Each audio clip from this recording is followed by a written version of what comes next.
Hello, magandang tanghali sa inyong lahat, mga kamamis, mga guys. Ano ko lang sa inyo na hindi ako nakapag-vlog ng medyo ilang buwan din yun. Kasi meron po akong kapitbahay dito na matanda na 63 years old na walang kamag-anak. Ako po yung nakaano sa kanya ng tulong na para dala sa ospital, kailangan niya mga gamit. Ako po yung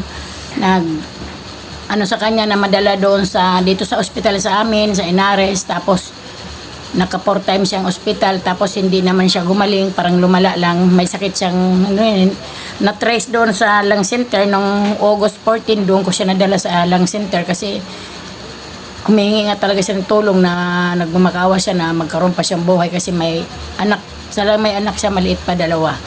Ngayon, nadala namin siya sa lung center na-finding nga yung sakit niya na malala na yung TB niya.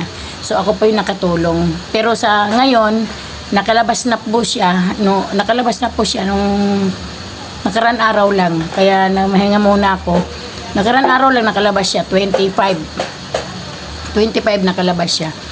So, ngayon, babalik na naman ako mag-vlog.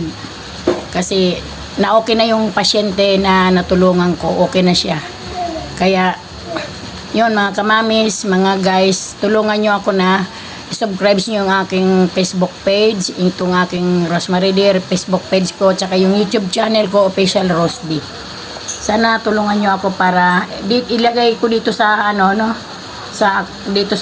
para alam nyo na yun yung aking YouTube channel kasi may namimeke ng mga account.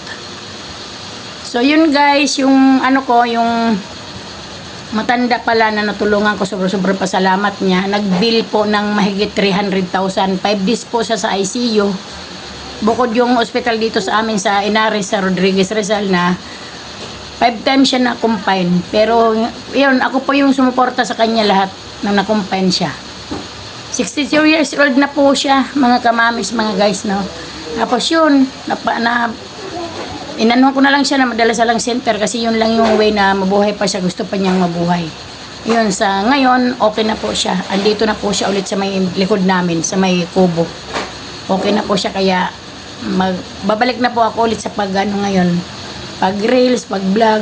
Kaya suportahan niyo ako mga kamamis, mga guys. Pagpasensyaan niyo na hindi ako nakapag-live ng ilang buwan din po yun. Ito guys, kaya yun nga yung dahilan na mayroon akong pasyente na tinulungan, taga rito sa amin, na walang kamag-anak. May isa walang kamag-anak dito. At yung magulang nga niya, yung lahat ng mga patay na. Yung kamag-anak niya iba, di niya alam kung nasaan. Taga Capiz. So ako po yung nakatulong dito. Kaya natulungan naman po natin siya. At saka pala guys, nung nakarang bagyo, may nakarang bagyo na hindi ko lang matanda kung anong bagyo yun. Lumikas po kami kasi itong area namin talagang binabaha po talaga ito rito. Lumaki po yung tubig sa ilog, kaya nag-warning yung Marikina at saka dito sa amin, nag-warning ang mga barangay, kailangan namin lumikas. Kaya yun po, isa po sa dahilan na hindi po ako nakapag-vlog. Kasi syempre wala dito kuryente, walang walang wifi, lahat tanggal. Kaya lumikas kami sa school ng elementary, kaya yun po yung dahilan na hindi po ako nakapag-vlog. Kaya po, mga kamamis, yung malala ko pala sa inyo, yung aking YouTube channel.